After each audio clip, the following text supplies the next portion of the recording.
뉴욕 증시는 계절적으로 약하다는 9월 문턱을 하루 앞두고 일제히 급락했습니다. 역사적으로 9월이 주식시장의 약세 시즌인 만큼 투자자들의 경계감이 높아진 분위기 속에서 설상가상으로 알리바바가 AI 반도체 개발에 나선다는 소식이 나오자 엔비디아를 비롯해서 그동안 많이 올랐던 기술주들의 매도세가 집중됐습니다. 시장에 이렇게 점점 호재가 사라지는 상황 속에서 9월 약세장을 기점으로 조정이 오진 않을지 주목됩니다. 그러면 지난 금요일장 마감 상황 복귀해보면 그래도 다우지수는 기술주에서 우량주로의 순환매가 일어나면서 낙폭이 0.2%로 제한됐지만 나머지 S&P 500 지수와 나스닥 지수는 각각 0.64%, 1.15% 급락했습니다. 시총 상위 종목들도 엔비디아 악재에 일제히 하락했습니다. 중국 리스크가 다시 고개를 든 건데요.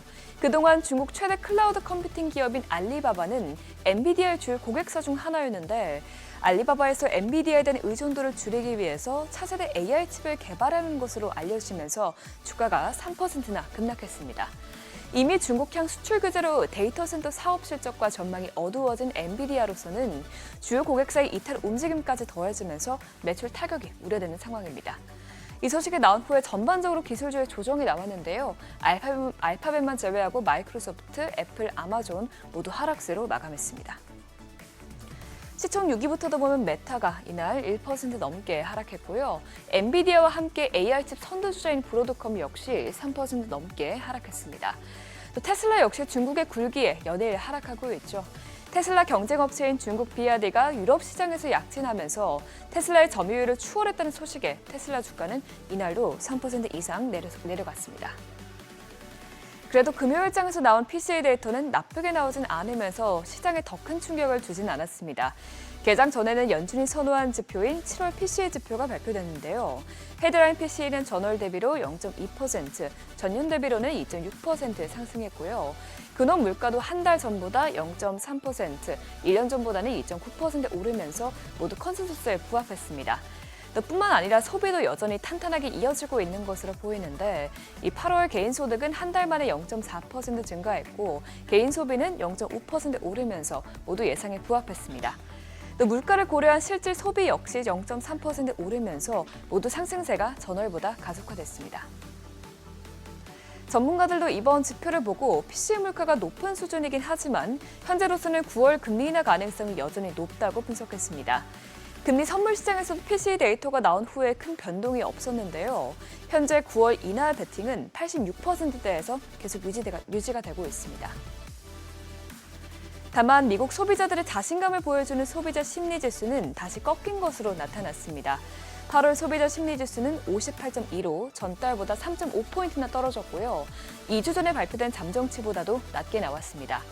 몇 달 동안의 무역 협상 진전으로 인해서 수치가 반등세를 보였지만 관세가 실제로 부과되면서 물가 상승 압력으로 이어질 것이라는 우려감이 커지자 다시 하락세로 돌아선 것입니다. 실제로 기대 인플레이션 역시 올랐는데요. 1년 기대 인플레이션은 7월에 4.5%에서 8월에 4.8%까지 올랐고요. 5년 기대 인플레이션 역시 소폭 상승했습니다.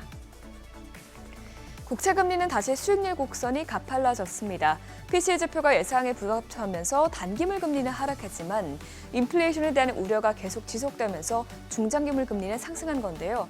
결국 2년물 금리는 이날 0.01%포인트 하락했고요. 반대로 10년물 금리는 0.02%포인트, 또 30년물 금리는 0.05%포인트 상승했습니다. 금 가격은 PCE 지표가 전망치에 부합하게 나오면서 강하게 상승 압력을 받았습니다. 9월 금리 인하가 예정대로 단행될 것으로 예상되면서 금의 매력이 부각된 영향인데요.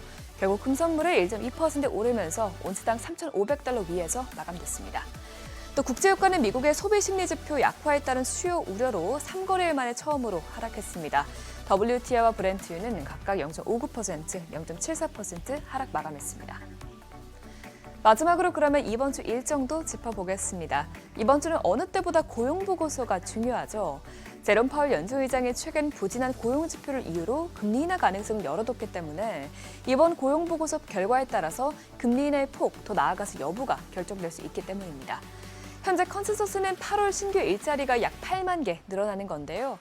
전문가들은 만일 고용 지표가 충격적으로 나쁘게 나올 경우 금리 인하가 9월에 이어서 10월과 12월에도 이어질 수 있다고 보고 있고요. 반대로 만일 고용이 훨씬 좋다면 9월 인하 여부가 흔들릴 수 있을 것이라고 전망하고 있습니다. 이에 앞서서 나올 ADP 민간 고용 보고서와 졸트 보고서에도 주목해 봐야겠습니다. 또 그 밖에도 이번 주에는 중요한 지표들이 많이 나오는데요. 미국 경제 전반에 대해서 알려주는 ISM 제조업과 서비스업 지표가 각각 2일과 또 4일에 발표가 되고요. FOMC 기초 자료로 쓰일 베이지북은 3일에 공개됩니다. 이렇게 무게감 있는 데이터들이 여러 나오는 만큼 이번 주는 시장 변동성 유의하면서 투자 전략 세워야겠습니다. 굿모닝 마켓이었습니다.